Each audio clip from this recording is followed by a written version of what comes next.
Live as if there is no tomorrow. పాపం కోసం కాదు, ఆరాధించడం కోసం.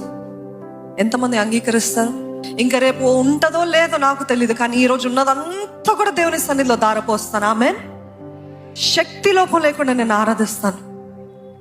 దేవాది దేవుని వాక్యము తెలియజేస్తుంది, మనుషులకి ఇది అసాధ్యమే, కానీ దేవునికి సమస్తము సాధ్యమే. దేవునికి సాధ్యమే, మనుషులకి అసాధ్యం. అంటే అవిశ్వాసులకి, విశ్వాసము లేని వారికి, దేవుణ్ణి నమ్మని వారికి ఇది అసాధ్యమే. కానీ దేవుడుకి ఎంత సాధ్యమో ఆయనని నమ్మిన జనులకి కూడా అంతే సాధ్యమని నమ్ముతున్నారా? నమ్మరు.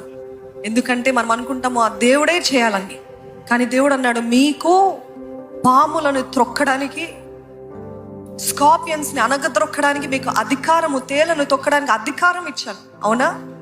శక్తినిచ్చాను, బలమునిచ్చాను.